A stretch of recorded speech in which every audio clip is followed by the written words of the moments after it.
Talk radio for the masses. Headline edition, July 8, 1947. The Army Air Forces has announced that a flying disc has been found and is now in the possession of the Army. If the game is rigged, change the game. Game changer.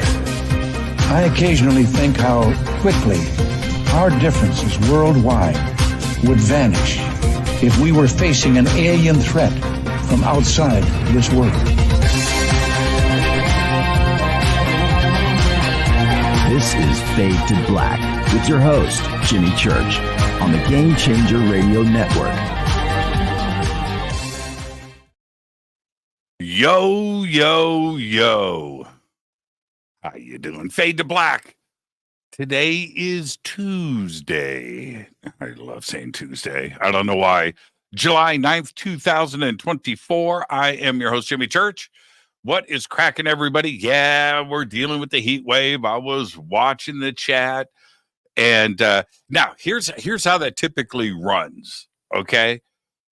Everybody in the country is freezing in the winter, right? And I've, empathy, and I feel bad, just crazy, scraping windows and, window defrosters, which I don't even know if mine works in my Jeep. I've never turned it on. Anyway, so I always keep my comments about my blissful life in the desert in the winter to myself.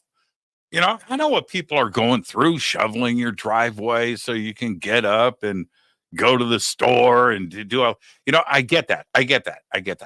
So, but now, everybody's dealing with a little bit of heat. Okay. All right. It's just another day for me. I'm just watching you guys. But it's a dry heat. Yeah. I don't deal with the humidity. You go Houston, Indy, Columbus, Detroit, Chicago. It doesn't matter where you go, man. Doesn't matter. Pick a city. Nashville, pick a city. Memphis, Little Rock. And it could be 85 degrees and 90% humidity. And you think you're looking for the guard, you're looking for the sentry at the gates of Hades. That's what it feels like. It's like, man. So anyway, yeah, we're in the middle of it out here. We do have another. Now I can only go 10 days out with my app on my phone. Anyway, 10 days out. It's gonna stay above 100 here for the next 10 days. So, but it's just summer here in the Mojave Desert. Okay. Great week on the show. Last night, Stefan Schwartz was with us. We were talking about remote viewing. He is one of the remote viewing pioneers. That was an incredible show last night. Tonight, we're going to continue. Tonight, Wally Wagner is with us. We're going to be talking about, I've called the show UFOs in the Bible because I don't have another way to put it. And also, I could have had a really long title and then it wouldn't have fit. But anyway, tonight we're going to be doing that. And I've asked everybody this week to go and look at the banner for the show tonight and check out Wally's picture. It's awesome. Anyway, that's tonight. Tomorrow night, Adam Nimoy is with us. That's right. Leonard Nimoy's son, Spock, his son, Adam Nimoy, is with us tomorrow night. We're going to talk about his new book, about his relationship with his father and growing up and where he is at today and what his pretty remarkable life that Adam is living. And we're going to talk about all of that. And we're also going to talk some film and stuff too, man. He is a professor of film. He teaches film. So we're going to talk about all of that and the documentary For the Love of Spock. That is tomorrow night. Thursday night, Paola Harris is with us. It's all UFOs and all ET all night long when Paola is on the show. So she is with us on Thursday night. I wanted to mention really quick before I get Wally in here is this. I had posted in the chat that our UFO community and say we all live in a bubble, right? We live in a bubble, and the UFO community lives in this bubble. And social media and Twitter and Facebook and YouTube and we're in this little bubble. And when you're inside of that bubble, you think that that the rest of the world is like us. And it's quite frankly not the case. But this morning, I come from the music industry, right? Played guitar, went from that to producing, went from that and got into marketing and sales on the professional audio level, and very successful. I enjoyed my career there, and then went back to school, started radio 15 years ago. Okay, so that's it. But my life right before radio was professional audio, and usually a pretty conservative crowd. Well, anyway, so this morning I wake up, go through my routine, make my espresso, go out to the garage, fire up the Harley. It's warming up. So pretentious, right? Sipping my espresso while my Harley warms up, just checking things out and wiping things down. And I pick up my phone really quick, and I get this alert. I click on it, and it's a post from a friend of mine from Pro Audio, somebody I've known for a long time, 30 years. And I'm looking at the post, and I'm reading what it's about. Now, the post is like 1 minute old. Somebody has said something about the person that is my friend that I'm getting the alert about. And I'm reading what was written. You can't say that. Can you say what? And there were no comments yet. And I read the post and I thought, oh my. I get on my bike and I take off. I come back an hour later, 90 minutes later, pull back in the garage, shut the bike down, pick up my phone, another alert. 350 comments. And man, and I thought to myself, I would never say these words. I'm glad I'm in the UFO community now. It's like, whoa, which goes back to my point. And then I'm bringing Wally in. For some reason, social media has a law. And the law is you can say whatever you want on social media that you wouldn't say to somebody's face or as a guest in somebody's house. You would never do that. You're polite, but on social media, you can be a jackass. That's now a law. It's a law. It's a law. You are entitled to say these things in social media. Unbelievable. I just don't. That's why I just don't post and I don't comment. With that, I would normally say right now, Conscious Awards are coming up in August. Contact at Sea Cruise in Alaska coming up September 6th through the 13th. Egypt in October 3rd through the 14th. And then Peru and Bolivia, November 15th through the 27th. That is my schedule for the second half of 2024. The links are below. You know what to do. And come and see the world with me in the second half of 2024, because I want to get straight to it. Tonight, Wally Wagner is with us. We are going to talk about, well, I don't want to preload this too much, but what caused the change in his world recently that changed his beliefs. Okay, we're talking about UFOs and ET. He holds a BS degree from West Virginia University. He has pursued graduate studies at the University of Charleston. His diverse career includes roles as manager for 2 Fortune 500 companies. He was a mailman once. We all were mailmen once. Can you say mailman, or is it mail person? That's a weird pronoun, right? He's a water plant operator. He's a coal miner. He's a lot of stuff. And he has lived a very, very interesting life, but he's also an avid ancient astronaut enthusiast. We're going to be talking about all of that and more. He's an author. He's a researcher.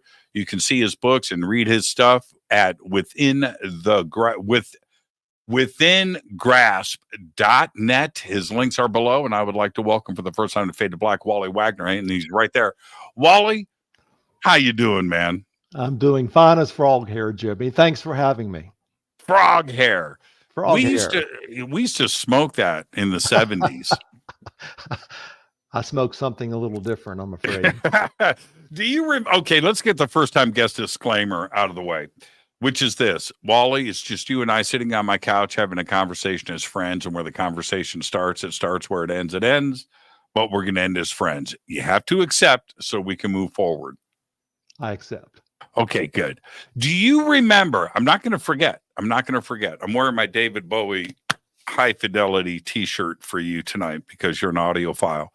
Do you remember the rumor in the 70s smoking banana peels? Oh, that you don't. Okay, that No. see. I guess I just different circles. I've talked to many people about this around the country. And they were like, yeah. Oh, yeah. So there was this rumor that was going around that you could get high from smoking banana peels. So let me just tell you, me and my friends did our best to try to prove that. And so there you go. Wally, very excited about our conversation tonight. And one of my favorite subjects is ancient history, and certainly I don't discuss religion on the show, but I do discuss the conspiracy of religion, which is much more fun, by the way. But dealing with UFOs, religion, spirituality, ET contact, just in today's world is right there, and it's on target. But when you go back into ancient history and you really look at some of the text and what was being said, you're forced into going, okay, all right. Maybe they just didn't have the right words to use, but it's one of my favorite subjects, and we're gonna do a pretty good deep dive into this tonight. But enough about me. Your background, education, and all of that. Let's put all of that aside. But this country and the world, there's a lot of different religions, and how you are raised and who your parents are and who your grandparents are. And I respect all of that. So did you have a religious household growing up? I did.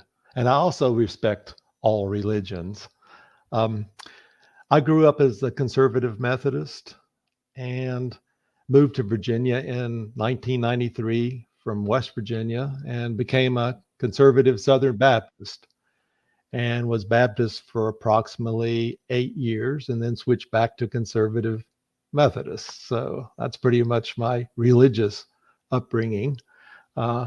Conservative Methodist up until about 2 to 2.5 years ago. Wow, that's ecumenical.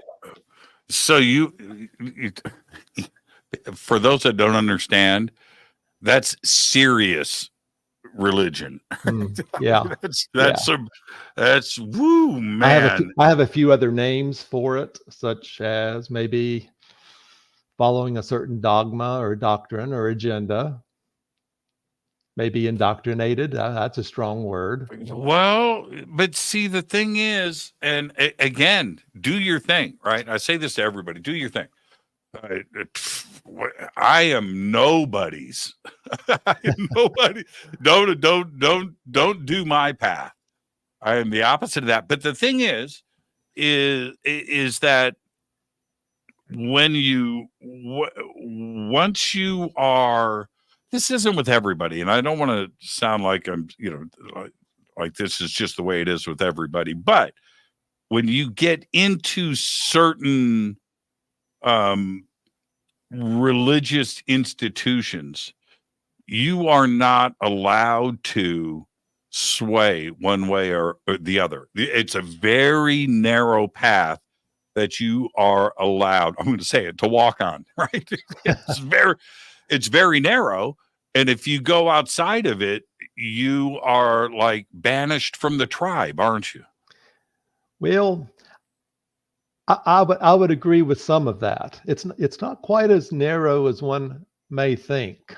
A lot of these, let's call them institutions, are really struggling to have attendance these days. So they're really looking for some donations, let's say, in the coffers.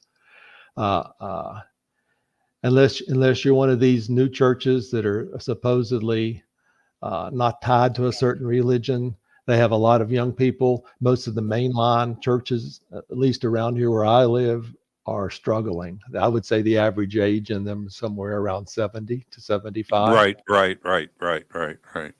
Yeah, they're agreed, totally agreed.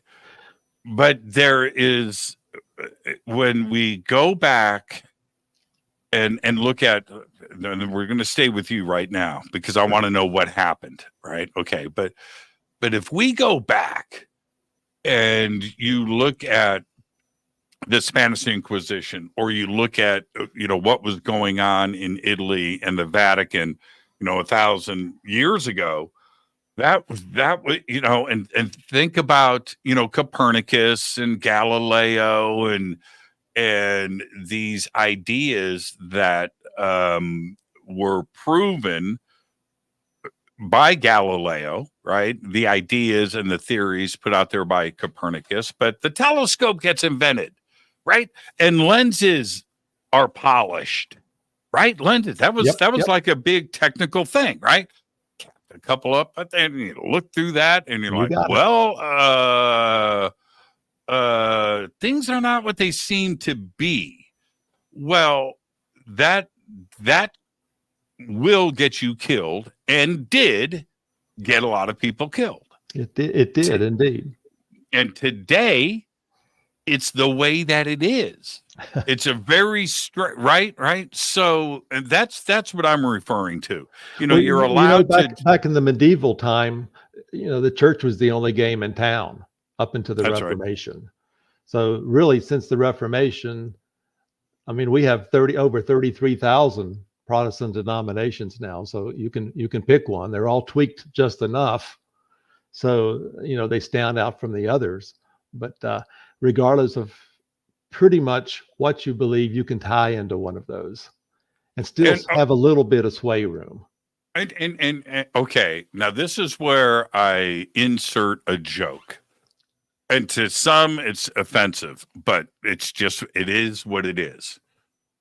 You can believe in an invisible man in the sky that knows everything that you do,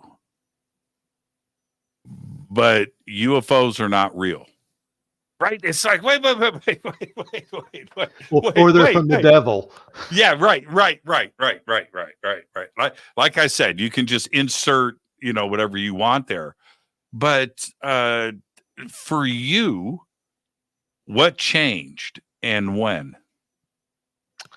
Well, it started back in 2016 when I was a mailman, actually. I was making a delivery and I had just put a package under a lady's carport, and I was heading back to my Jeep. I had a Jeep. I was a rural carrier, and something or somebody I guess perhaps maybe telepathy was involved, had me stop in the front yard and look up, which was very atypical for me. And when I did that, this was in September of 2016, a white oblong cylindrical craft was right over my head. It let me see it for about 3 seconds, and then it wasn't there any longer. It should not have been there. It had no wings, no nacelles, no windows, no sound. It appeared as a solid, gleaming, white object. It was not a weather balloon. It was not a temperature inversion. It was not the Goodyear blimp. This was a craft. And then it was not there any longer. Okay, so the questions start going through my mind. What did I see? Did it want me to see it? Who was in the craft? Is it ours? Is it theirs? Was it a malfunction? I mean, did it go into another dimension? Did it cloak? I mean, all these questions were going through my mind. I still don't have direct answers. If I had to choose one, I would probably say it went into another dimension. I'm a pretty avid fan of Skinwalker Ranch on TV. I'm sure your audience knows of that program. It's pretty popular, but these crafts seem to morph in and morph out. And I believe this one just perhaps wanted me to see it. Maybe it knew it would be life-changing, and it certainly was life-changing. It was 4 years later, I wrote my first book. After doing a lot of research, it really caused me to back up and re-examine a lot of this doctrine that I mentioned earlier that the church had presented to me. You're faced with the idea, I mean, was that the devil? Was the devil in that craft? Or is that a bad omen for me? Or, things of that nature. But it really caused me to back up and re-examine everything. And that's exactly what I did. I put all the commentaries aside, all the so-called pundits and the experts aside. I went back and studied everything for myself. Now, when I say everything, I mean Bible, I mean church history. I mean, is the earth really 6,000 years old? I mean, phenomena like UFOs and crop circles. Come to find out that a lot of the stuff that I had been taught was mere shades of the truth, shall I say, and some of it was not truth at all. And I ended up visiting one Michael Carter, Reverend Michael Carter. One of my favorite people in the world. He's my mentor, actually. I actually went to his house and we had a long discussion. He's just crazy as a. I love him to pieces. I mean, love he is him. the He's real one of my deal, dearest. I'm telling you. He's one of my dearest friends.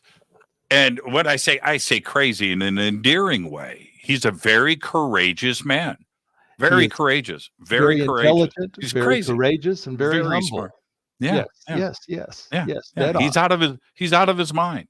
And he's an experiencer too. So. Well, that's what I'm saying. And what I'm saying to the audience, they all know Michael J. Carter, right? And he's been on the show many times. I've hung out with him a lot. Ancient astronauts on there a lot. Yeah. So when I say crazy or nuts, it's because to be in his world and to step out and have the courage to do this. And to say you got to be crazy. You're not normal. Kudos to his faith in his church because he's still an active pastor. Yeah. He's amazing. I love that guy. That's the kind of church I would attend to if we had one here locally. It's the Universal Unitarian, but we don't have one. So I'm kind of out in left field right now. Right. But anyway, I like those. I like those Universal Unitarian churches. The door is open to anybody, That's exactly correct. I dig that. Okay. But let's get back to this. So, I'm assuming because of this happening while you were working for the USPS, that this was during the day. It was. It was the afternoon. It was the afternoon. Clear blue And sky, no wind. was it, love it? Love it. Was it moving? No, it was not So moving. It it was sat there, stationary. phased in and phased out in one spot. 3 seconds. Crazy, man. And how far away do you think it was? I just want to get to some specifics real quick. I wish I could answer that with some specificity. I mean, when that happens so fast, you don't think to pull out your cell phone. I got to take a picture. That was the last thing I was thinking about. I was trying to ascertain what I was seeing.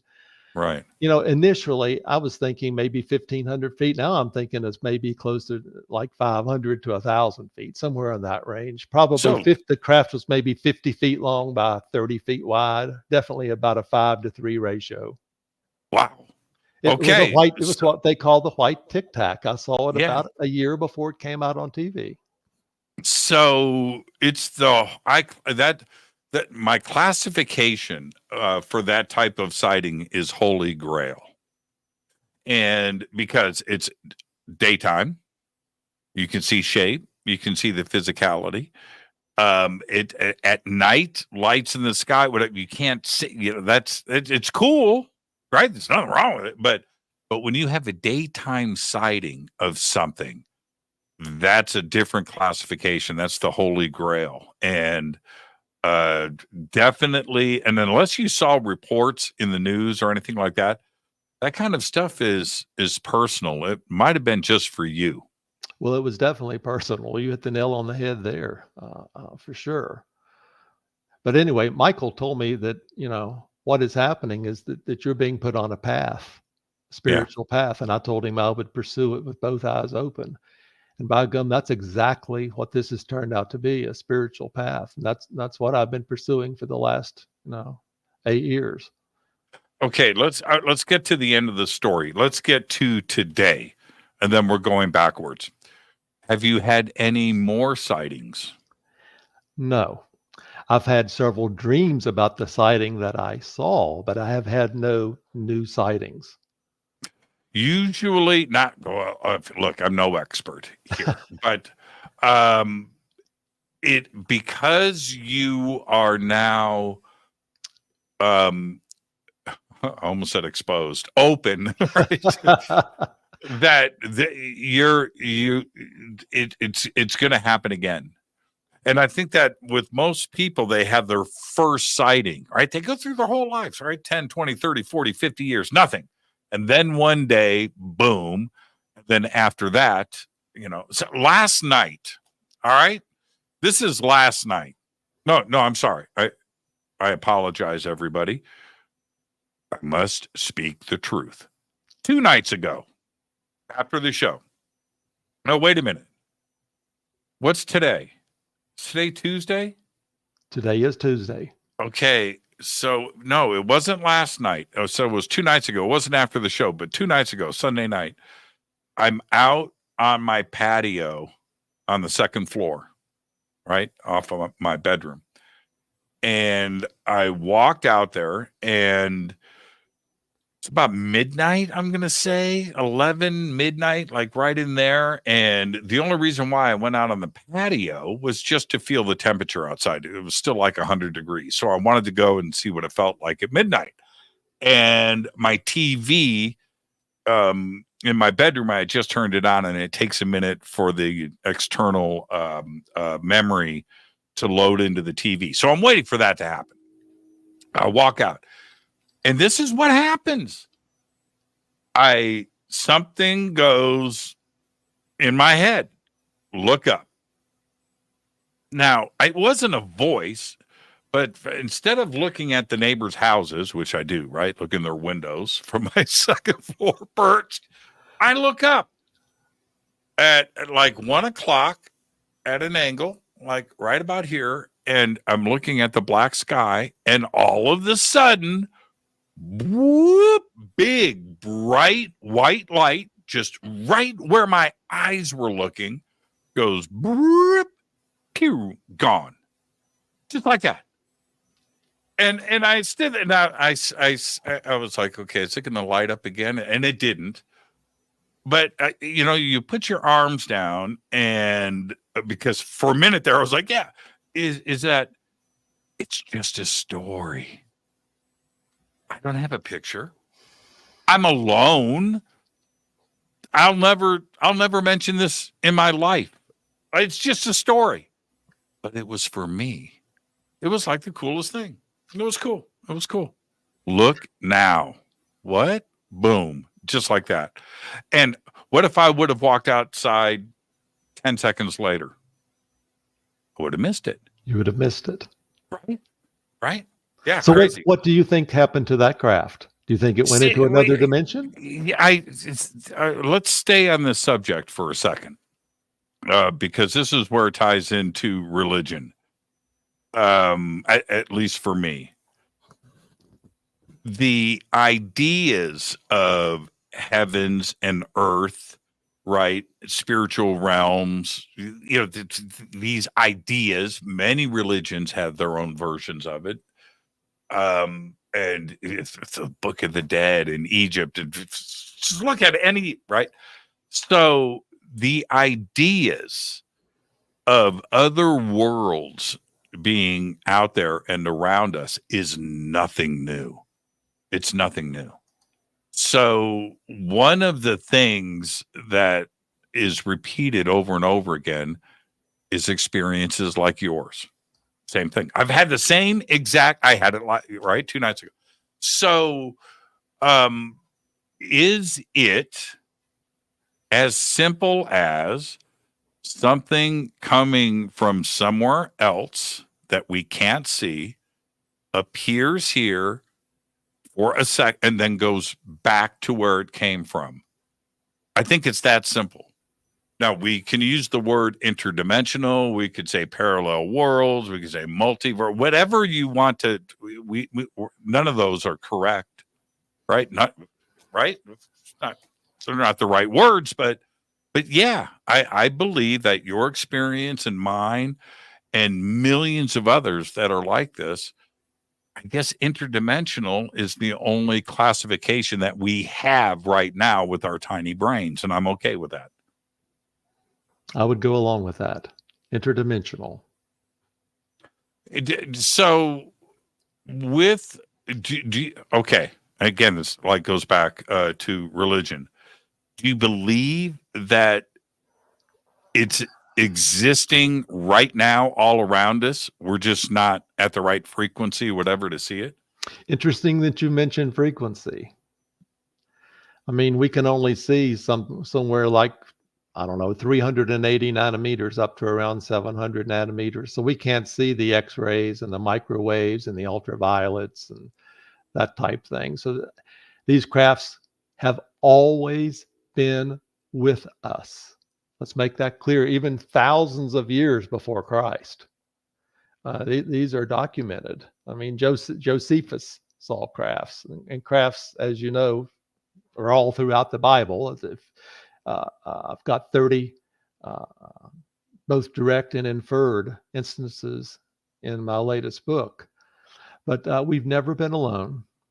And if they came here to destroy us, well, they have failed. My take is that they come from the locus or loca, which is actually a Far Eastern term. It's actually Sanskrit, but which means actually a parallel universe or another dimension or another planet, something that is outside of what we typically consider to be reality for us. That's my personal take. Let's get to these 30 inferences. When I'm not going to go on a long diatribe here, but when I was 21, I think all of us do this at that age, but I was 21 and my head got all twisted up with religion and reality and conspiracy, what was true and what was not, and dogma and everything else, because a couple of things. I caught the church lying. Okay. All right. I'm Catholic, by the way. So I was uncomfortable with that.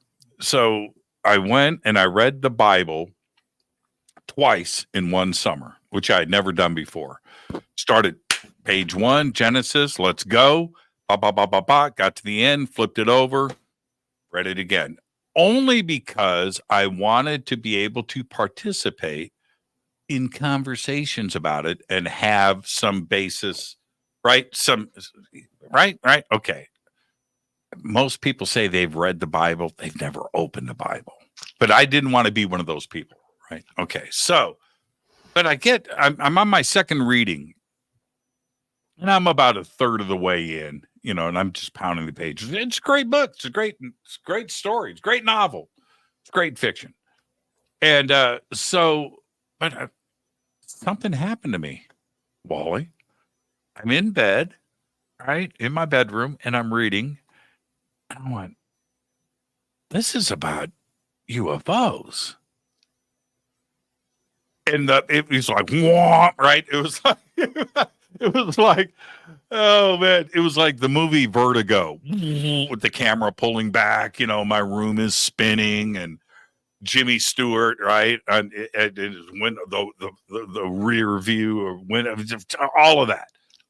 And I thought to myself, if I insert aliens or I insert ET or I insert UFO throughout the Bible,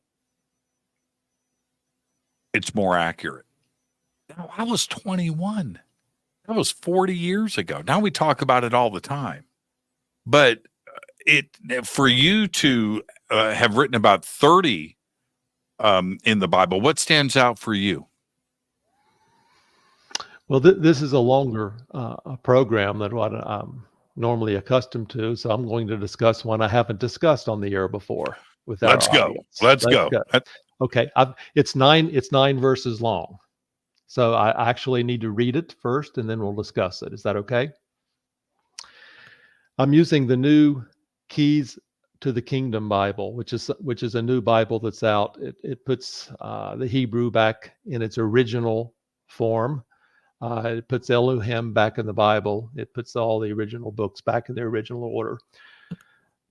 I'm starting in 2 Samuel verse 22 or chapter 22 verses 7 through 16. In my distress, I called to Yahweh, and I called out to my Elohim, and he heard my voice out of his temple and my call into his ears. Then the ground shook and trembled. The foundations of heaven moved and shook because he was angry. Smoke went up out of his nostrils, and out of his mouth fire devoured. Coals were kindled by it. And he parted the heavens and came down. Darkness was under his feet. And he rode on a cherub, and he flew. And he was seen on the wings of the wind. And he made pavilions of darkness all around him, gatherings of dark waters, thick clouds of the skies. Through the brightness before him, coals of fire were kindled. Yahweh thundered from the heavens, and Elyon uttered his voice, and he shot arrows and scattered them, lightning and confounded them. And the channels of the sea appeared. The foundations of the world were uncovered at the rebuking of Yahweh, at the blast of the breath of his nostrils. Now, that's a lot to take in. No, it's a SpaceX launch. That's what that By is. gum, you're very close. Right. You're very close. I mean, let's examine this. First of all, I said the word Keruv, K-E-R-U-V. That's the same thing as a cherub. And we know that God flies on a cherub. This from Psalm 18. But we're talking about he heard, and this is David, by the way, who does not have the temple yet. It was his son who built the temple, Solomon. So, but this God is in his temple. Well, what is that temple? I said, it's a craft, without doubt. I submit that it is a craft, without doubt. Well, okay. Yes. Yeah. And okay, but let's go to the first verse. Okay. Dude's got a headset on. Or he's either got a headset on, or this top technology that this individual has, that we interpreted as a God, allows him to pick up specific, as you mentioned, frequencies or specific people. Perhaps that's Well, even yeah, today how prayers are heard. I can say the same right now. And Wally just spoke into my ear. Right? It's just like, that's, oh Well, man, you that wonder is, how David was so successful in all his battles. This is telling you how. yeah. That is just incredible. The scattering of arrows and lightning. Yeah, Yeah, let's get into that. I mean, the yeah, ground shook, so the craft, as you mentioned, is starting up. It's taking off. Smoke out of his nostrils. Nowhere in the Bible does God smoke. Okay, what are the nostrils? This is some type of an exhaust or an exhaust port. The right. craft is starting up, Yeah, and out of his mouth devoured fire. I mean, think of this: fire out of the mouth. It's a form of lightning, darts, arrows, lightning. It's some type of a beamed weapon. It might be the same weapon that was used for the destruction of Sodom and Gomorrah. I don't know that, but it certainly fits. Parted the heavens. He parted the heavens. This is very similar to the UFO incident at O'Hare back in November of 2006. Remember, if you've seen it on TV, there was a round craft. It went up right. through Circle, the clouds. hole in the And guess what clouds. happened to the clouds? They evaporated. So here's a hole in the clouds. That is parting the heavens, without doubt. Darkness under his feet. Well, when the craft starts up, of course, there's dust and debris. Now, here's a good one. And came down. Think about this. We're taught that, and this is borderline religion, but we're taught that God can be who you want him or it to be, is, sagacious, immutable, all the omnis, knows everything, omnificent, omnipotent. The list goes on. He knows everything, and he's everywhere all the time. But here's a good question for you and our audience. How do you go down if you're already supposed to be there? This God goes down some 13 times in the Old Testament. So Right. he's definitely in some type of a craft. He just doesn't free fall to earth. Without a doubt, he is in a craft. It's the craft that comes down. It's the craft that causes the lightnings, the thunders, the earthquakes, the dust, the debris. When you say something like, as dramatic as he came down from the heavens, we have to think about in context about the time of this, when these scriptures and books were written. Okay, some Old Testament, you're pushing back 1000 BC or so, depending on which form of dogma that you partake in, and then all of the books, most of the books, not the Gnostics, but most of the books were written and translated out of Greek, and it's not like it was Aramaic or it was a story, then written down, and that was 100 years later, after the timing of the event, depending on what version of the dogma that you ascribe to. But no matter what version of dogma that you subscribe, no matter what, no men were coming down from the heavens. Men didn't fly. Birds did, right? Okay. They're not talking about birds. They're not talking about dragonflies. They're not talking about insects. They're not talking about anything. So what is it? And they didn't have a way, Wally, to use the words that we would understand today. Capsule, right? Shuttle. Oh, you're muted. You muted yourself. Unmute yourself. How's that? There. Okay, you're back. I leaned forward. Sorry about that. The old Hebrew had about 7,000 words. That's all they had to choose from. And you can compare that to today's English. I mean, we're upwards of 155,000 words. And some people say it's even closer to 200,000 words. So they had no words to describe what they were seeing. So they would use the word chariot or chariot of fire. They would use wings of the wind or eagle's wings or cherubs or horses or spirits. That's what they called these lights or these crafts.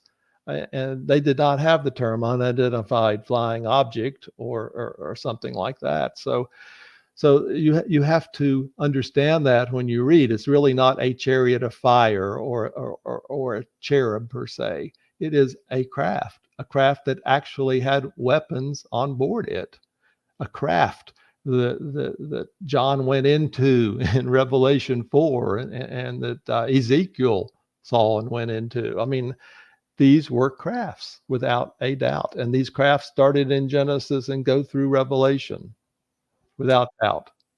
When much has been made of Ezekiel's wheel, and I've gone back and read that so many different times, and I get a different visualization of it each time, right? It's never really quite the same, but I can tell you this.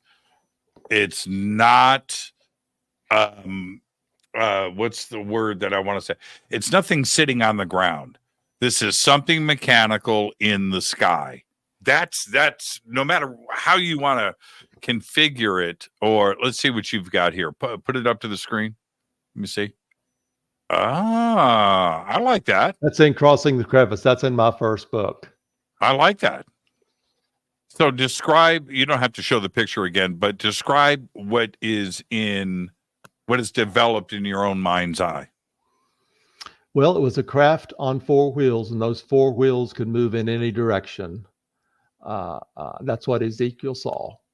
And, you know, if you read what he saw inside, it's very reminiscent to what the Apostle John saw, or the disciple John saw in Revelation. It's described with, you know, emerald backgrounds and lapis lazuli in one version and control.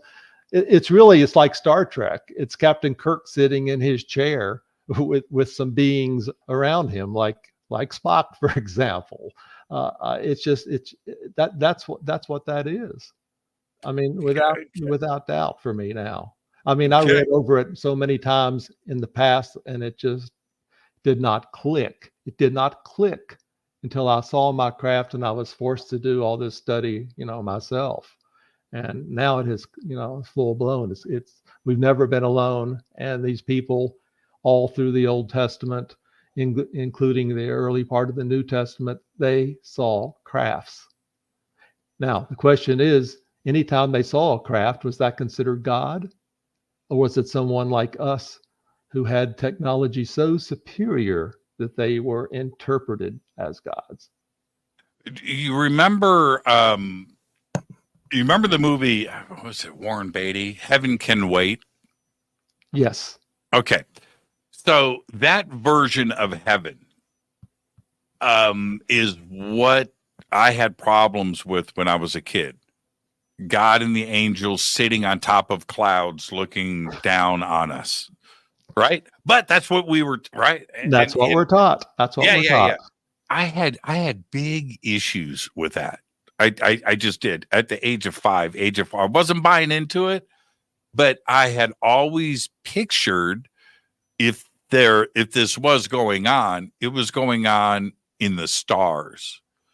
So do you think that's my take, but the references of heaven, do you believe that is just the universe and space and it has nothing to do with clouds and angels? Well, I believe for the people back in the time of the Bible, maybe 2,000 years ago, anytime you looked up, whatever you saw, that was construed as heaven. Clouds were part of heaven. The stars that we can see here from this planet is considered heaven. But that's what the writers of the Old Testament, right? And you go to Genesis, and you start. Would you really get into that? It's the reference to me is, well, it's Earth, of course, but it's also everything, right? It's space, it's other galaxies, it's everything. And that's to me, heaven is, you can interchange universe with heaven is what I'm saying. I can go along with that, universe with heaven, but that universe just may in itself be something totally spiritual, not something you can even see with your eyes. I mean, look at the differences between the God of the Old Testament versus the God of the New Testament. I submit, and this is in my latest book, The Nucleus, that they are actually two different entities altogether. People saw the Old Testament God. We have records of, for sure, 77 people saw him, maybe 78 if you include Zipporah's son, Jersum. Plus, if you go to one of the Psalms, apparently a lot of people were gods and saw God. So it could be in the hundreds. But the New Testament says no one sees God, that God is total light, total love, total spirit. And that's not the case. If you back up, in the Old Testament, for the God of Israel, he doesn't fit those qualifications in my world now. And I'm speaking for me personally, based on what I have found out. And he was pretty pissed off too. He was jealous.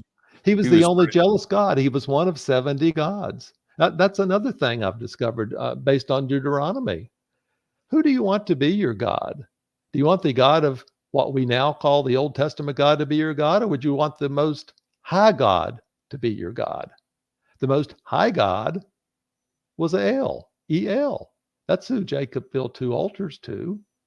El was the Most High God. He was the one that dished out inheritance and allotments to his 70 children. Yahweh was one of the 70 children. He had 69 siblings who got their own people and or land. And that land was, actually had boundaries according to Joshua 24. So you get this idea that there were gods everywhere, and there were gods everywhere. There again, all these gods in the Bible was just written for people around the Levant, around what we call today the Fertile Crescent. Nothing is mentioned about gods elsewhere. And these gods came down in all times, in all countries. Were those gods just ET visiting? I believe so. I believe that's exactly the case. Yeah. Without doubt, they came to share their knowledge in most cases. Now, the Old Testament gods certainly did some destruction. Some of it I can't get over, and I have a very hard time with, especially with innocent children. But a few of the other gods, maybe Vishnu, destroyed a few things, but most of them were venerated because they had superior technology, and they intermingled with our people. Countries around the world, whether you're in Mexico, whether you're in Peru, whether you're in Egypt, whether you're in Greece, whether you're in wherever, China. I mean, they came from the sky. They were here for a period of time, and then they left. And that's exactly what the God of the Old Testament did. It was a visitation. This is actually mentioned in a book that's not in the Bible, but it's referred to, called The Assumption of Moses. They were here on a visitation. They came, they stayed for a while, they left. And they really shared their knowledge with us, or tried to share their knowledge with us. Right. And one quick thing, like I said, I don't discuss religion, but I'm going to do it now. If Jesus was the Jesus that is represented in the Bible in Christianity, right? If that Jesus, well, wouldn't that Jesus be a part of China, a part of the Maya, Aztec, Inca cultures? Wouldn't that same Jesus, right? Buddhism, Hinduism, Christian, whatever it is, pick a religion. Isn't that the and if so, that craft that you saw in the sky, right? It comes down, dude steps off the ship. One of my first questions, and it probably would be yours, what's up with God, right? Do you guys have Jesus on your home world? Right? That would be the question. That's the ultimate question. Right. And what do you think the ultimate what's the answer? What's ET going to say? The ultimate answer is a conjecture on my part, but I almost look at it as the Star Wars, the Force. God may be some type of entity, a collective consciousness, if you will, that exists in spirit only, that is full of love that we can't understand. Love is the common denominator of the universe, without doubt, and full of light. Now, we are children of that God. And by that, I mean, we create light as well. We create photons when we pray or when we meditate, like Jesus did when he transfigured, turned into bedazzling glory and light. We have that ability. It's just we've either lost the teachers or we just don't know about it and don't care. We're too busy seeing if we have 4 bars on our cell phone these days. That's true. Do you remember, you can't get it now. There's legal issues behind it. But the movie Dogma, do you remember that? I do not remember that one. No, okay, it's tied up in litigation with it's part of the Me Too thing and everything else, and Harry, whatever that guy's name is. So, but that movie, it's Kevin Smith, Matt Damon's in it, Ben Affleck is in it, and Alan Rickman, one of my favorite actors of all time, is no longer with us. But in that movie, it's called Dogma because it's about Jesus, right? Funny movie, comedy. George Carlin is in the opening scene and nails it. Anyway, but the point being, God in the movie is female. God in the movie is played by Alanis Morissette. Right? And it's well done, by the way. It's well, but we don't know. Right. And no, we don't know that. Actually, the Hebrew word for spirit is a feminine word. Furthermore, all those children were not men. You had Asherah, who was the queen of heaven, who was possibly married to El, who was venerated in the Jewish temple. The thing was, that did not fit the dogma. We had to have the one male, one God dogma going forth for the church. But these days, in our new translation, where Asherah was not mentioned in the King James, she's mentioned 40 times now in the NIV. So that just goes to show you how changes can and are being made. And Jehovah was mentioned 7 times in the King James. Jehovah is not mentioned anymore. So little things like that, but definitely. What if God is spirit, which is both male and female, or neither male or female? I look at it that way. We're both male and female. So calling him he in my world now no longer works. Well, man, that the political, that's the part of also being PC. We have to tiptoe around all of this these days. Yeah, we have to tiptoe. I know. I hope I'm not ruffling too many feathers. In my audience, we all get it. We all get it. What did I say earlier? Mailman. You can't say, but you can't say that. Male you person can't say that now. Yeah, it's male you can't. And see, and that's a double pronoun. You can't even say that. That's just it's like oh man, I'm a package delivery logistics person. I don't know. But here's if we did. I wanted to go into Noah, but we'll deal with the Watchers and all of that when we come back off of the break. The foundations of so many things were already in play at around 10,000 BC. Yes. Things were already in play. Mesopotamia, Egypt, Sumer, right? The Armenian highlands, Göbekli Tepe. Maybe before that. Yeah, maybe. Well, okay. Yes. Again, we can explore that a little bit later. But there's no mention, the only similarity in Gilgamesh or Egypt or Edfu or any of this are the great floods that happen at around the same time. But everything out, there's no mention of any of what should have been there from the Old Testament and anywhere in world's history. And that's the part where I think ET comes into play in a very solid way.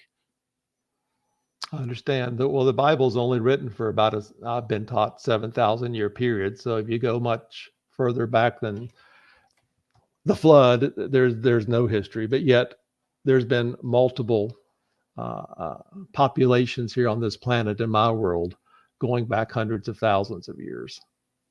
Now, going back to your area, and I'm talking geographically, the Bible Belt, right? Yep. There's a church on every street. pretty much. Even though most of them are struggling right now, but what you say is true. I can be pretty cocky in saying that, though. There is like a church on every street. You see it everywhere. It's great, awesome. But how do your friends and family react to the things that you talk about now? Are they okay with it? Are they? They are, actually. I was teaching Sunday school at the time. I saw my craft, and my class actually took it pretty well. You mentioned it in Sunday school class? I sure did. Okay. Oh, wait a minute. Was it like a softball underarm slow pitch? You can't go. I spent about 10 minutes on it.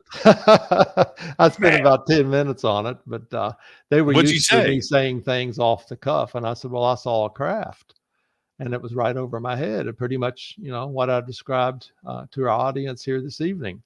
And, I had a few lookers, like that, but they pretty much, took it in stride. So maybe we truly are in the age of Aquarius. Maybe the pendulum is now swinging to such an extent that not only is it okay to talk about this subject, but everybody's pretty much heard it now, and it's no longer Andy, go get your gun. Right. UFO. Right. It would have been that way back in the 50s or 60s, perhaps, but not now. No, it would have been like that in 2015. What are you talking about? Things have really changed very quickly. Yeah, very quickly. Would you be surprised? Everybody talks about the UFO landing on the White House lawn. Like, that's what they need to have happen. Me too. I'd be all for that. Makes me think of the day the Earth stood still. That was my favorite movie. Right. And so instead of, what was his name? Gort, right? Okay, so the stairs come down, and out steps Jesus. And I wouldn't be surprised with that. Or, you know what? It could be Elvis. Okay, let's say. But the point being, let's say Jesus steps down. It wouldn't be necessarily the true representation of ET. It would be something that we wouldn't freak out about. And think about that for a second, right? That's why it could be Elvis, right? Well, in order to gain acceptance, you would not want people to freak out. That's another issue. We're made in the image of God. That's something I had to overcome. I mean, not all of these entities or aliens necessarily look like us. Oh man, I need it. Let's take a break. When we come back, we're going to hit right on that. In his image. It's one of those things that messed with my head when I was a kid. Our guest tonight, Wally Wagner Jr. We'll be right back. This is Fade to Black.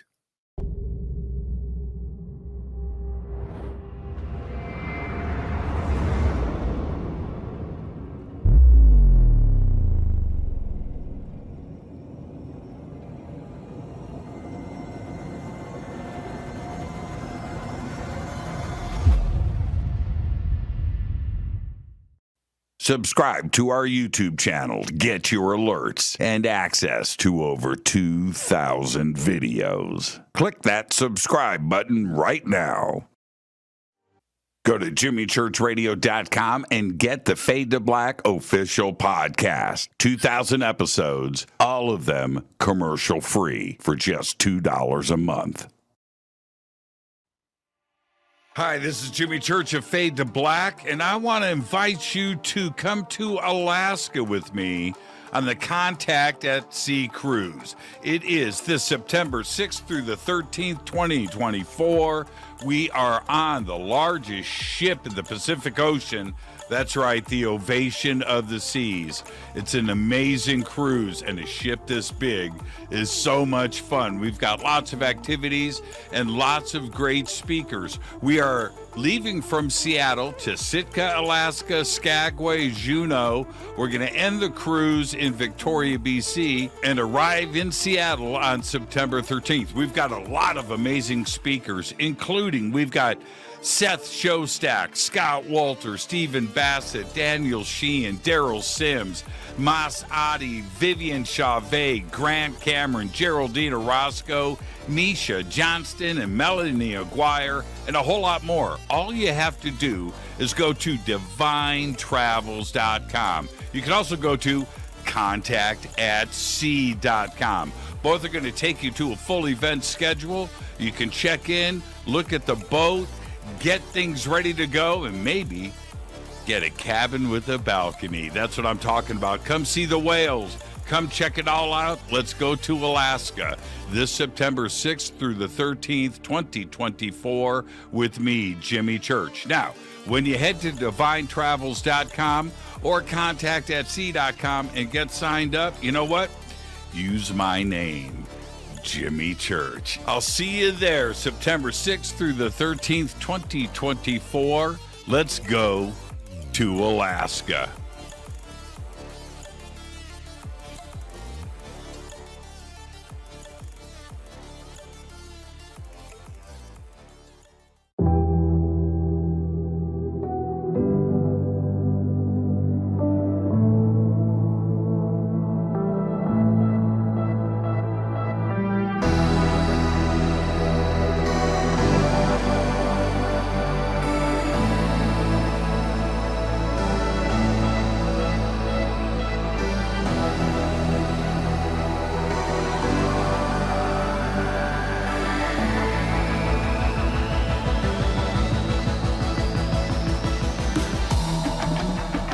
This is Jimmy Church. Please visit and explore Egypt this October 3rd through the 14th, 2024 with Billy, Elizabeth, myself, and very special guest and the #1 podcaster in the world, Sean Kelly.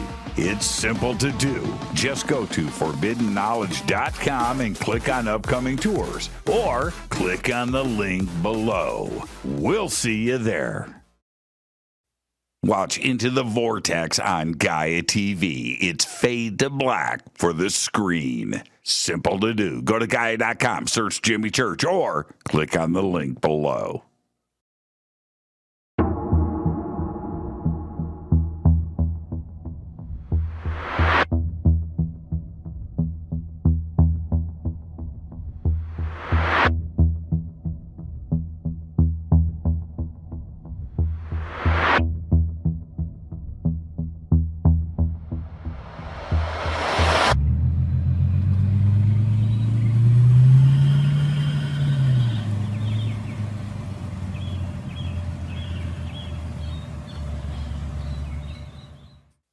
Follow Fade to Black on Twitter at JChurchRadio. Get all of the show updates every single day.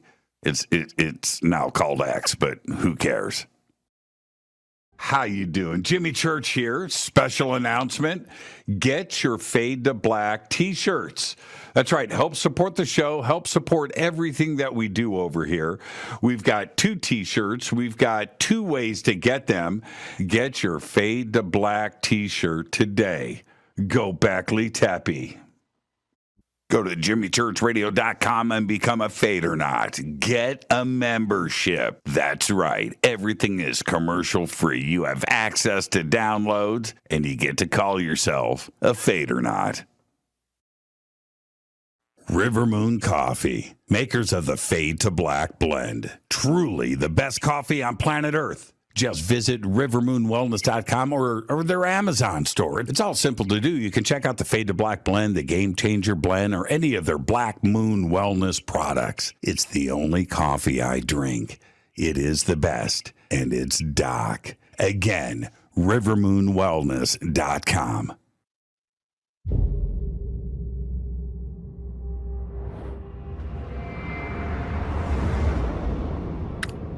I love this. Wait for it. Here we go.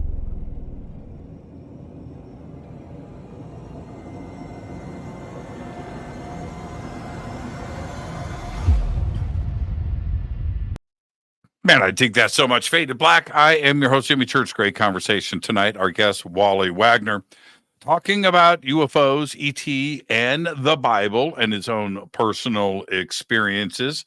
And now, Wally, it was at the beginning of the show, there was a question from one of the Fadernauts.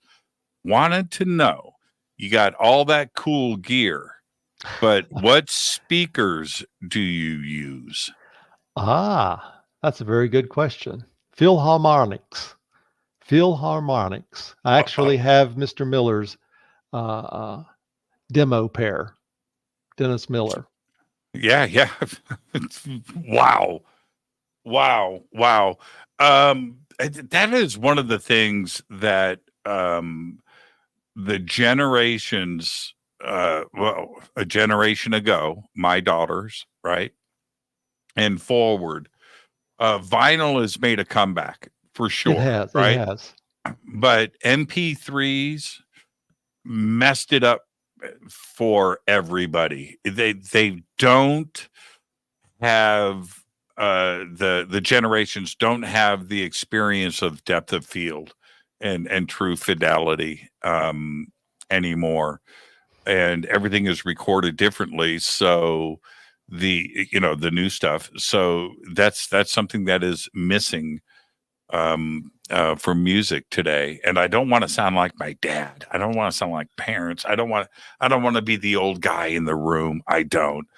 But dang it, go and listen to the vinyl from Elvis's first albums, or Miles Davis, or that whole Atlantic Blue Note era of the 1950s, and go listen to Patsy Cline or something, and listen to that recorded with like 2 microphones, right? The whole band.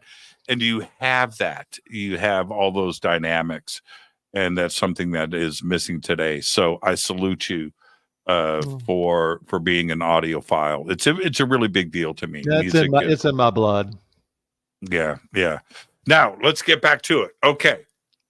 So, in his image would suggest to me in a very solid way that DNA is universal, and we should expect ET to be very similar to us.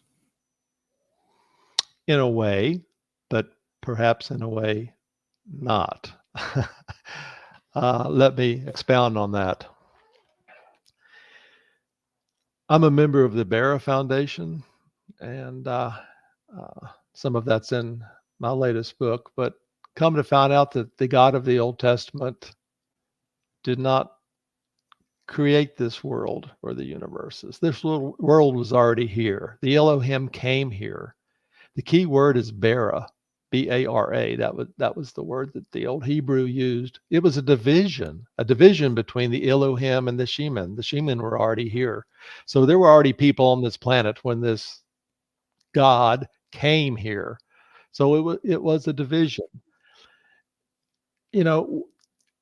There has been some DNA tweaking or extraction, or however you want to term it. I'm pretty sure of that.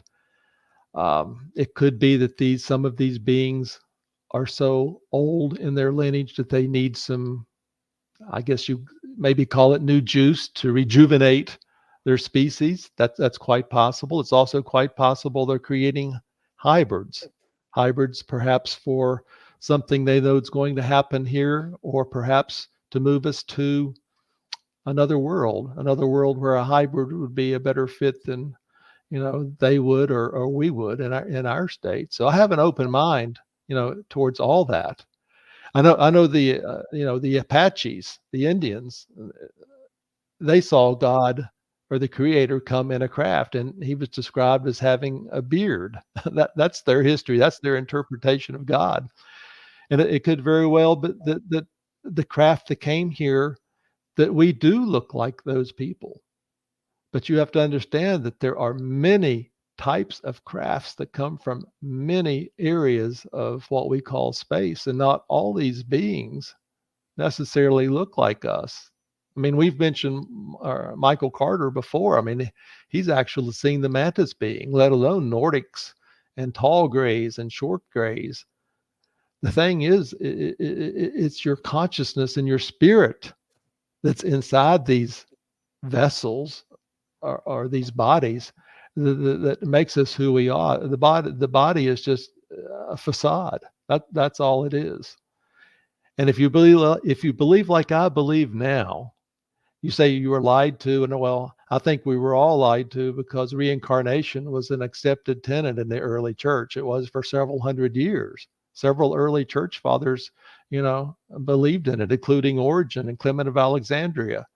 Origen at one time was called the brightest mind the early church ever had, but it got weeded out. It slowly got weeded out, and that now we're taught that you have this one life to live, and when you die, you'll be resurrected in this body. Think of yourself maybe in your 30s, no diseases, no blemishes, perfect body, the epitome of health. You'll be walking on streets of gold, Jesus wiping your tears away forever in eternity.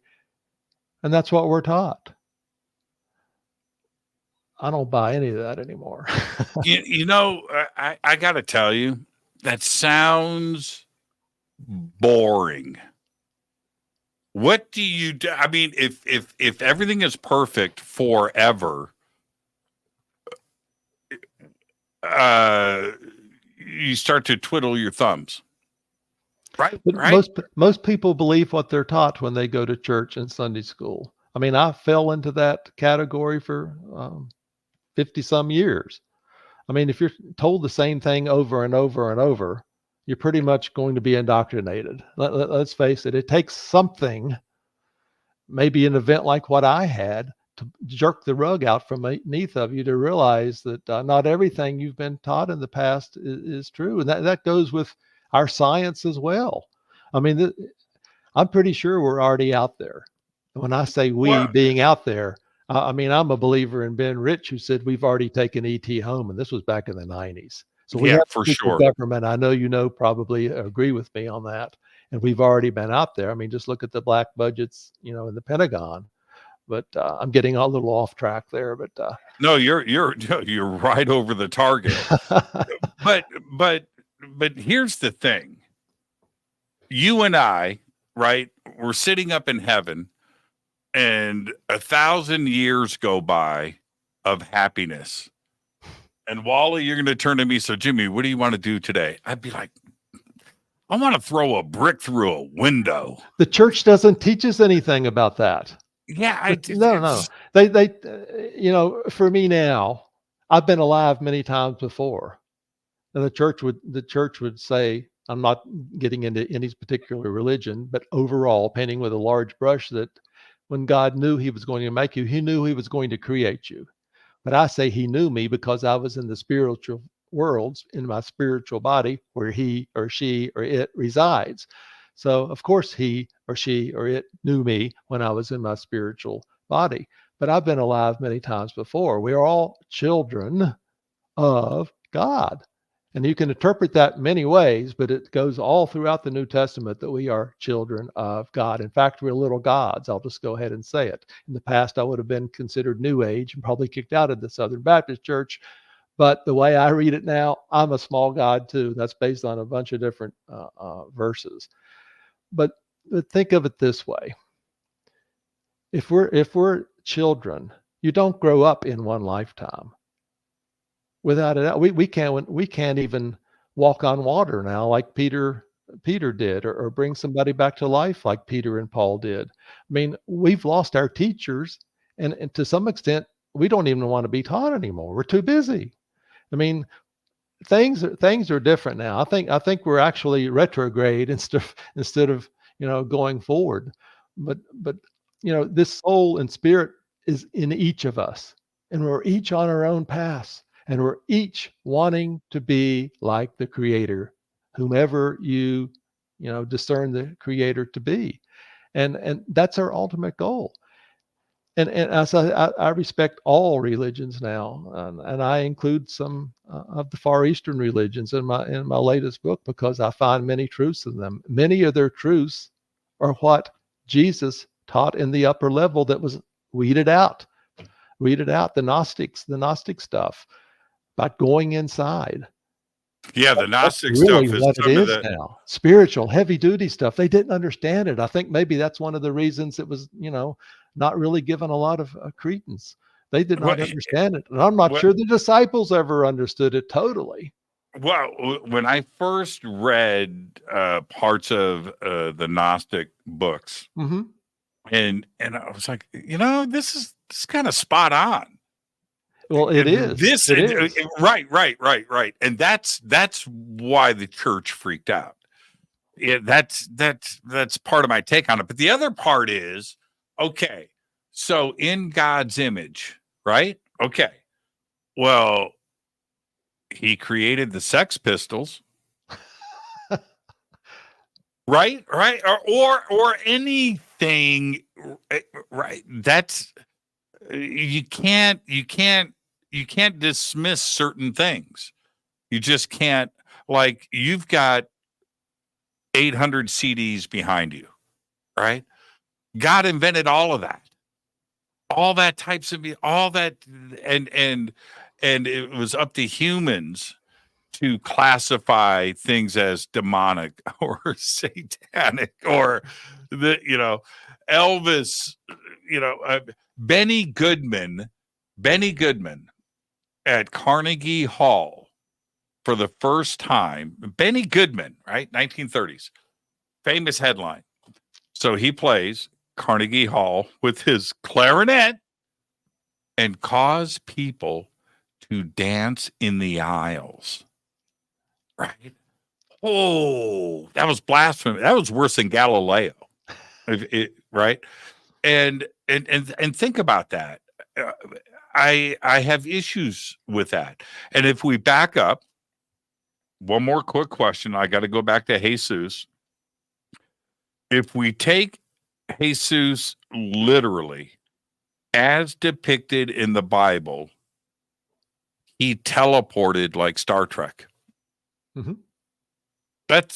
There is no other way to look at it. And am I off in suggesting that? Is that blasphemy? Is that heresy? No, it's not, especially with the Catholic Church, because there were certain saints who could teleport. But you're not taught about that, in certain Protestant churches.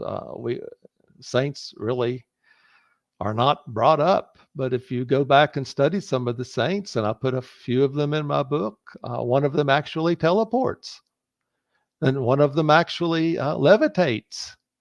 And I've been taught levitation is from the devil. And everybody accepted it as we were taught, that it was demonic. But it's not that way. That's not that way at all. We all have these powers, Jimmy, within us. The problem is we don't know how to use them, and some of us don't even know we have the powers within us. But we just don't know how to use them. Now, what do we do with the big subject today, as you already know, is the Anunaki and the Sumerian tablets, and not only the work of Sitchin and his take on it, I think it's just as valid as anybody else's. Me too. Right? But how does the Anunnaki, at least the Sumerian version of it, how does the Anunnaki play into this for you, especially the timing of it being, 200 to 400,000 years ago? We've had visitors here in the past, and just like we've had or have visitors here now. There could be people walking around us that may not be from here. They have the ability to have you think or to interpret that they're human-like. But I envision them as an ancient race that did indeed come here, as many of the ancients did at certain places around. But they left their mark, and for me, it's just another instance where people came that had technology that we could not understand and were treated as gods. In their case, they did some DNA tweaking, if you believe that. I mean, that could very well be the case, and that could very well be what was referred to in the Garden of Eden. I have a real big problem with the Garden of Eden, written as it is. There's no real time frame to it, unless you want to believe that the Earth is 6,000 years old, which I've been taught that, but I don't believe it anymore. The Earth is billions of years old. But the Anunnaki definitely happened.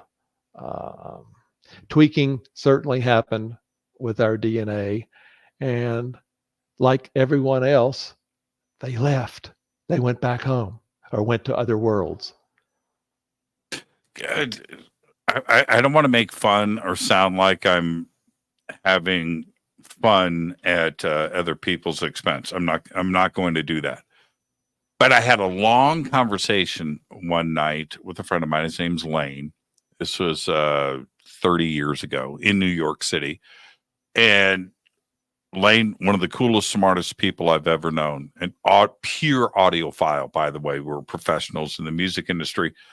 And we sat up late one night in a 24-hour pizza joint in Manhattan and eating pizza, drinking Coke out of those red pitchers. You remember those red plastic pitchers? I do. And yeah. And we start talking religion.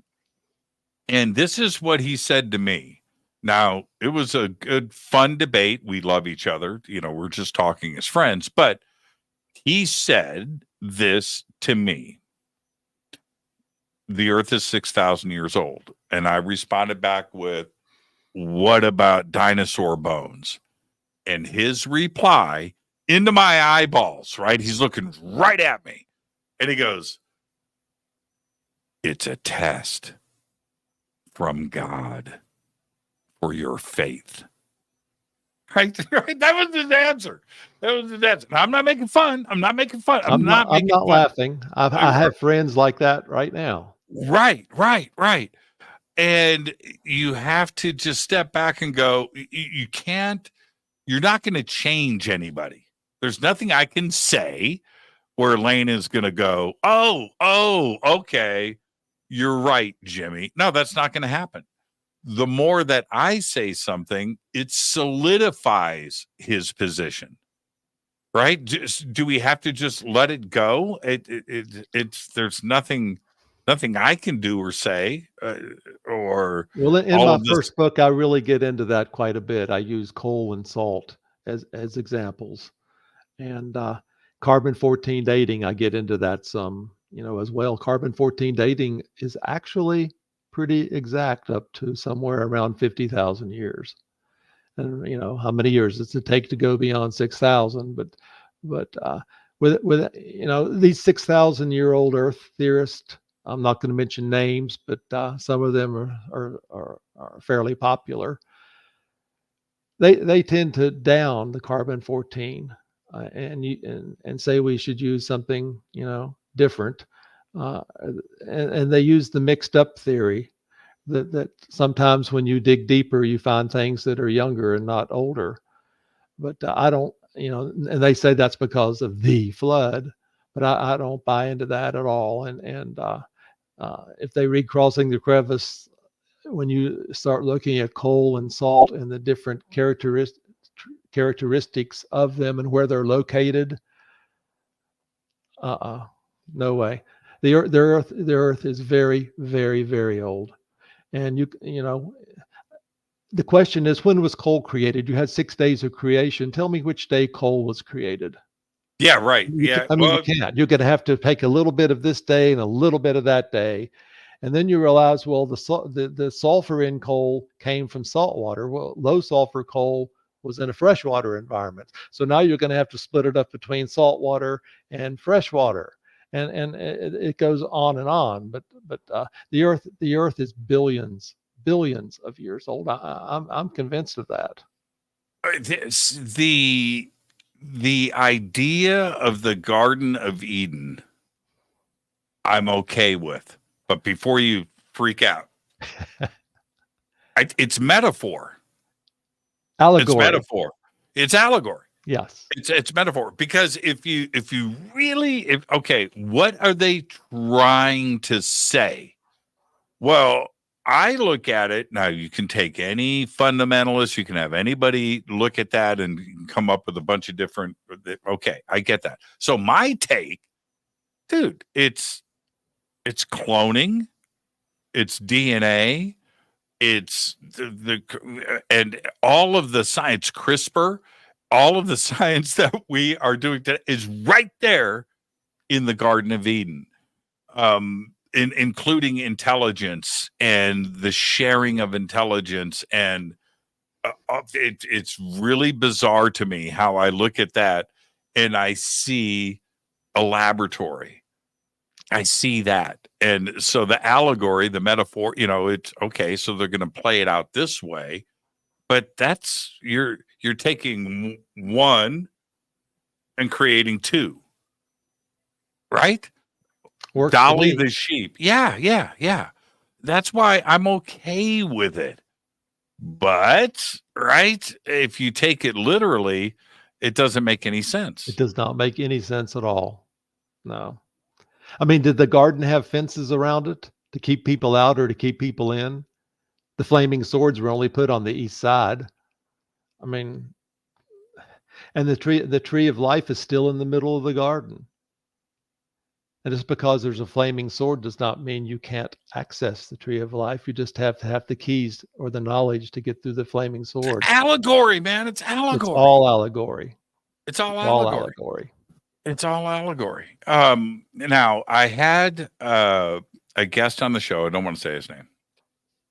He's a friend, and I don't want to sound like I'm teasing him. But there are those out there listening right now that will remember this show 10 years ago, 8 years ago or something. But he says this is his story.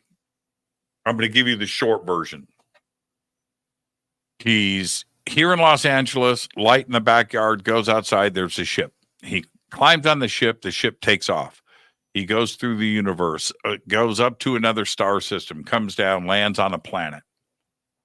And he steps off the ship. He walks up and there's a big arena in front of him, a big building. And he walks in and it's a convention.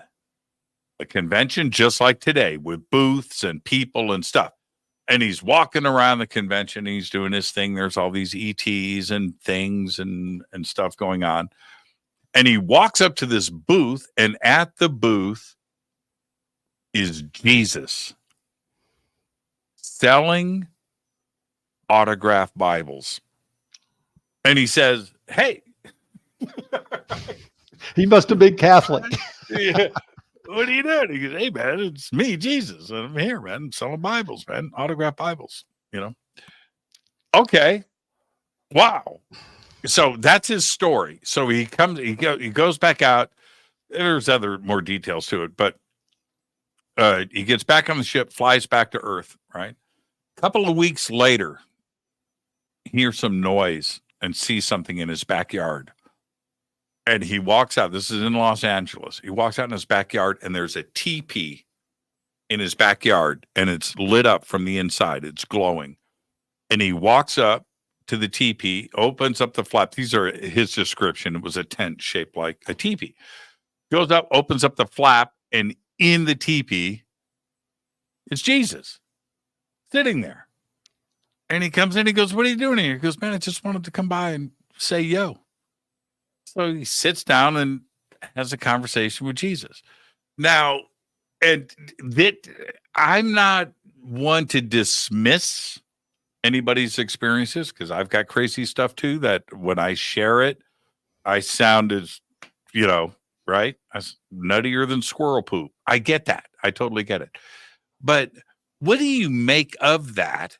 And ETs in Zeta Reticuli, or you Andromeda, right? Pick the galaxy. Are they Christian? Right? Are they also, do they have Jesus in their lives? Do they have the Garden of Eden in their lives? Do they have that same representation of Genesis in their lives?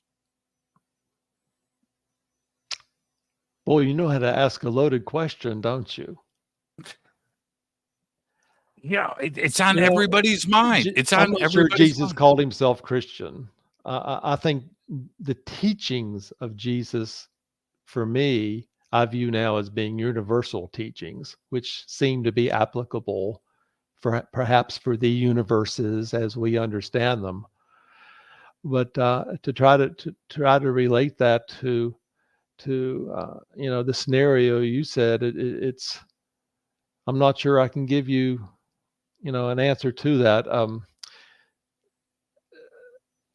Jesus was alive before he was incarnated here, so it might be another being or something. I can't answer that. If the God of the universes wants to teach people on other planets, that might be the vehicle that he or she would use to do that. Create someone that looks like you, that talks like you, that walks like you, so you can relate, to them. I guess that's where I would go with that. Just so you're saying Jesus was an alien then? You said that, but by definition, without doubt, he was an alien. His father was spiritual in nature. You can make the case half alien, half earthling, or whatever, but without a doubt, he transfigured. He had powers. He had increased consciousness off the scale that we don't have. And he came here to teach us. I can't get over that. He didn't necessarily came to be our savior. And I don't want to get into all that born again stuff, but he really came to be a teacher. Mary Magdalene called him Rabboni. He was a teacher. And I think that was his purpose for, incarnating here. Well, so he would have been one of many, maybe infinite teachers that showed up on this planet at one point or another. Krishna was born of a virgin. You can make the case Buddha was born of a virgin. And many of Krishna's teachings go hand in hand with Jesus's teachings. Well, you have the Anunaki. You have the stories of Atlantis, right? You've got the text, Egypt, right? And Gilgamesh. When you look at all of these, they all suggest the very same thing. Our the foundations of us came before from those that came here and taught us, right? Exactly. It's repeated over and over again. And I bring up Egypt, but it's the same story in South America. We ourselves are aliens. We're aliens on this planet. Our residency is up there, out there. So is it safe to move into the position of no Big Bang, or if the Big Bang happened, somebody caused it? right? And that this intelligence is really friggin' old, right? I'm old. Not 13.8 billion years, but like forever old. You know, the age of the universe keeps getting older and older, especially with the James Webb Telescope now. But that's a question like, how do you define eternity or infinity? If you define eternity, well, when does eternity start? Does it start right now? Because we think in a very narrow line. We're very linear. Right. But what if we're all infinite beings? What if we've all been alive at the same time? We're just at different paths on our own, our own spiritual, paths. I hate to use that word again, but our lives, all of us. In my second book, Within Grasp, I interviewed Reverend Barbara DeLong, who used to be married to the late Patrick Cook. And she envisions this God as perhaps a ball of plasmic energy that put forth seeds all over the universe. And each one of us is a seed. And what is the purpose of a seed, or what does the seed want to do? It wants to grow up. It wants to sprout. It wants to become like the Father. So if that's the case, then maybe we're all the same age, if you want to qualify things as an age. And I don't even believe time exists. We know that for a fact. That's another topic for another day. But time is only for us here now. Well, infinity. Let's stay right there for a second, because I love this subject. Infinity. Okay, so if you go to the moment of the Big Bang, if we believe the dogma of astrophysics, right? Yeah, and it's definitely dogma. It's definitely dogma. Oh, it's who is so dogmaed. But if we go to that, no matter what, there is the moment before, and there is the moment before that, and before that, and before that, forever. That's it. There isn't another way to look at it. Where's the starting place? There is no starting place. Point? There is no starting place. You take infinity in either direction. Okay? In either direction. You can always add another digit. Correct. That's it. That's the definition of that. So that's why I can make the comment that no drop of rain has ever hit the earth at the same time. It's a matter of how many decimal points or, places to the right of the decimal points you want to go. There is no other way. And I think that data today, and you're right about the James Webb Space Telescope, where science is data driven, right? You have observation and you have your results. It's data driven and also operates within a relatively narrow mind, at least on the plate of physics that we are given for us normal folks. And that normal mind is getting expanded every single day because of things like the James Webb Space Telescope. And so if you're data driven and it's observation and measurements, and those observations are constantly changing, the measurements are constantly changing, then the data is changing, and you don't have any other way to look at it, then things are not the same. Correct. They are going to continue to change. I had read last week, and I cannot believe. And then also, it's a documentary on Nat Geo. Okay, don't everybody freak out. But I actually heard in this documentary, and I had read something a couple of weeks ago, that the number now is getting closer to 30 billion years old. Wait a minute. For a theoretical or astrophysicist to start postulating these kinds of numbers, they're seeing something that allows them to go out of bounds. What is it that they are seeing? And if that is indeed the case, then what is the start of everything? That's it. I That's can where see you we are. think like I do. There is no start of everything. You to say there's a start of everything, there's still something before the start. What was before the start?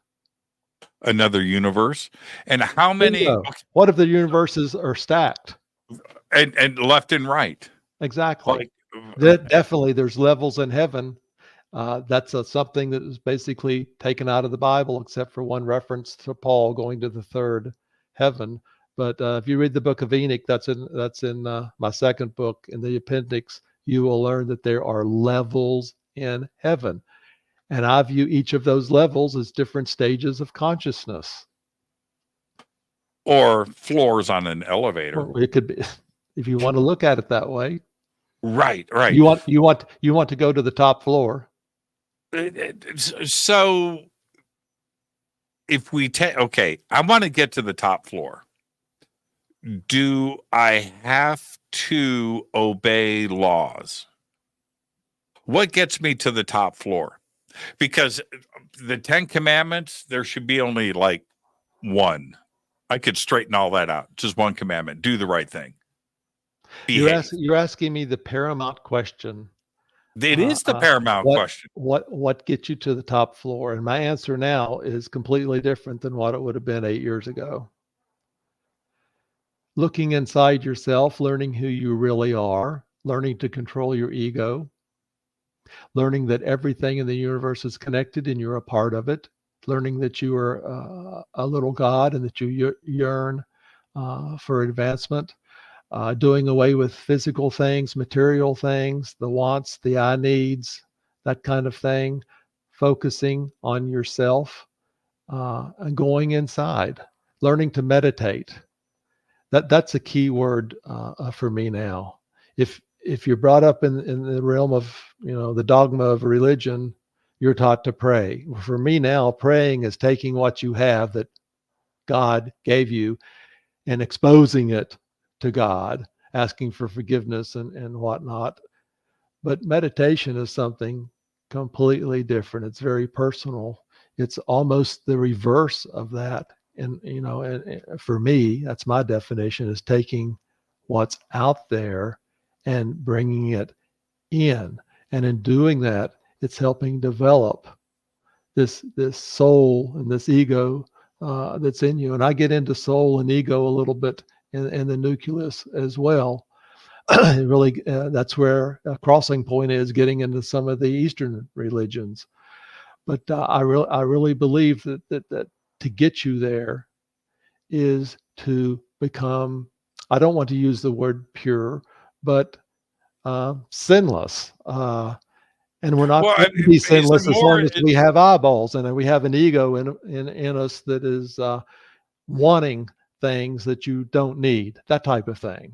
Sure. And so to accept, then I guess, maybe a simpler way for me to understand, just to accept that there is something else going on. Sure. Right? Most people aren't even cognizant of this soul or this ego within you. That's the first step, is just to know that it's really there. But the ego kind of works in almost against the soul. The soul is the repository in my world for perfection, and the ego really works with your eyes and creates almost a false sense of reality, like a road of illusions, if you will. Example: if you go through life and everybody wants to be successful, don't we? Especially in this country. But you might have your boat, you may have your second house on out of Cape Hatteras, you may have your King Air parked in the airport. All these things, the stereo behind me, the guitars behind you, they mean nothing. We can't take them with us. So now that we have, and I'm just as guilty as anyone else, you've got to take care of it. You're worried about mites. You're worried about corrosion. You're worried about somebody stealing it. You're worried about fire. You may want something new. You may want to have to get something fixed. I mean, the list goes on. All this is really distracting on learning and working who you really are. And I think that's what I mean when I say we've lost the teachers. The church doesn't teach us to go inside. That's true. It Well, sure you doesn't. can't. So Some of you the can't. Gnostic gospels that never made it in the Bible teach you to go inside. Jesus certainly taught the upper level knowledge. It was about going inside, but we're not taught You can't. that. Wally, you can't take that stereo with you. You're exactly right. I would bury it with you. Just another. I'm taking these with me. My daughter, he sees her retirement fund. Nah, no, taking them with me. I mean, the eyes get us in a lot of trouble.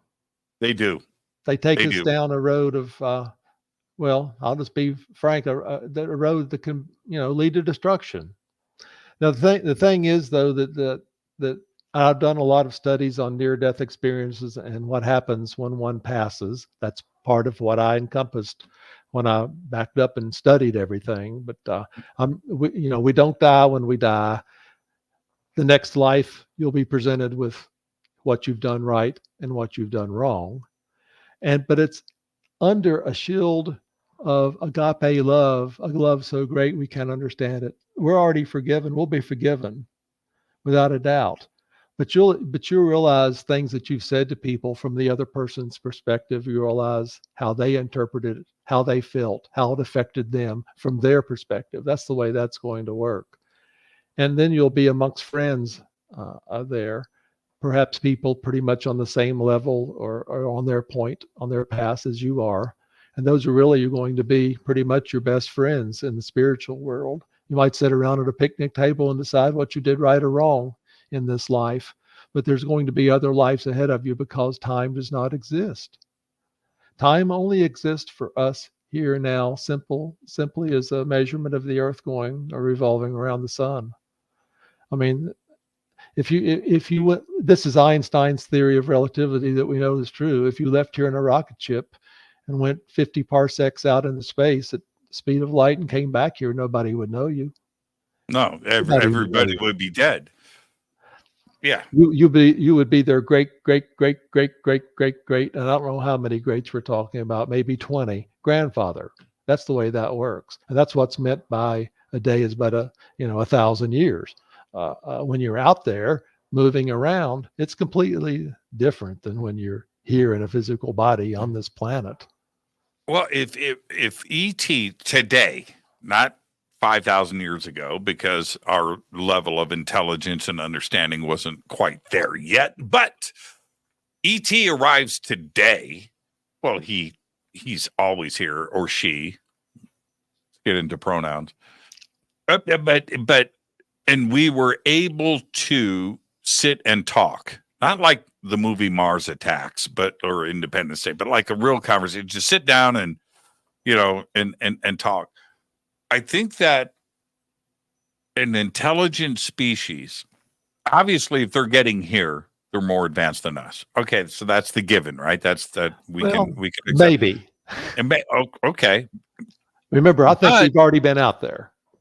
But me too. But so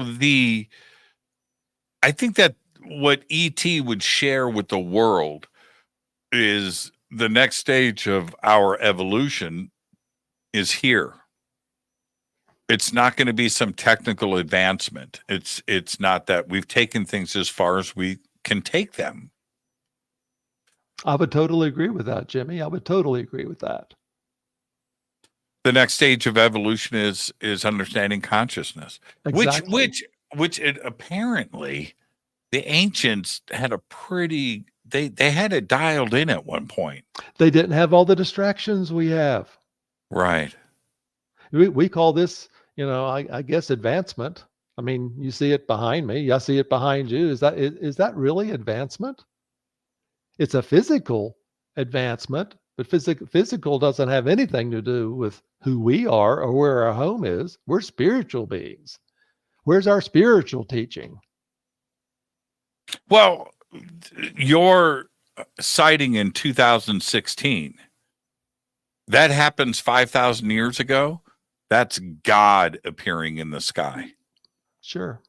Right? There's no Yep. other way to explain that to the village. You can't. Sure. If I struck a match, I would have been considered a god. The Apostle Paul was considered a god.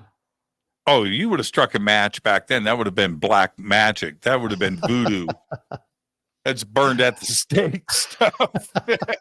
Yeah. Could you imagine? You know, that's such a great point. Could you imagine? Hold on for a second. Let me see if my headphones are long enough. Yeah, I can reach this. Can you imagine? Now, this is for incense for the kids out there. Don't burn anything else. But could you imagine 5,000 years ago going into a village and they're trying to start a fire and you lean over and go, here, I got this. I got this. Let's. Could you imagine? You would freak them. You would freak them out. They would bow to you. We throw these away today, right? Yep. The value of this back then. Oof. And so E.T., right, steps off the craft, tosses you one of these. King of the world, Ma. King of the world. So what are you working on now, and how can everybody reach out to you? Well, I have completed my third book of the trilogy. All of my books are on Amazon. There's a link on my website, which actually has two different addresses you can get to my website. I normally give out otherflocks.net, but within grasp.net works the same way. You get to the same place. My first two books have links there. My webmaster's been on vacation, so I don't have the link set up for my book that just came out, but I hope to have it on there in the next, 3 or 4 days. In the meantime, if you want to check out my latest book called The Nucleus, you can just type in my last name, Wagner, and the Nucleus in the search bar on Amazon, and it will take you right to it. Wally, perfect show tonight, my man. Perfect show. Now, what I want you to do, we're getting ready to sign off, but I want you to promise me that you're going to spin around, fire up the stereo, and play side 1 of Van Halen 2. No can do. The wife's in bed asleep. I'll talk to you.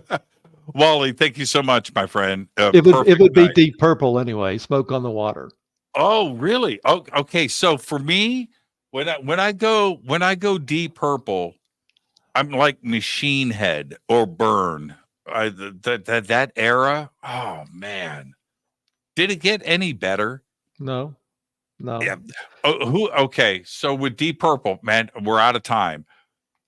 Ian Gillan or David Coverdale? Probably Ian. Yeah, me too. Okay, you passed the test. You passed the test. I'm an Ian Gillan guy. Wally, thank you so much, my friend. Perfect night. I look forward to our next conversation. I appreciate it. I've had a great time, Jimmy. Thank you very much. You're the very best. Wallace Wagner. That's what I'm talking about. Thank you, Wally. And his links are below. Go and check out all of his stuff. And when the new book comes out, we'll have Wally back on. What a perfect night on the show. Thank you so much, everybody. Does anybody know what I am doing tomorrow night? Does anybody know? Hold on. Let me find out. Oh, tomorrow night, Adam Nimoy is with us, the son of Leonard Nimoy. Until tomorrow night, all I've got is go Beckley Tappy. Fade to Black is produced by Hilton J. Palm, Renee Newman, and Michelle Freed. Special thanks to Bill, John, Dex, Jessica, Dennis, and Kevin. Webmaster is Drew the Geek. Music by Doug Aldrich. Intro, Space Boy. Fade to Black is produced by KJCR for the Game Changer Network. This broadcast is owned and copyrighted 2024 by Fade to Black and the Game Changer Network, Inc. It cannot be rebroadcast, downloaded, copied, or used anywhere in the known universe without written permission from Fade to Black or the Game Changer Network. I'm your host, Jimmy Church. Go Beckley Tappy.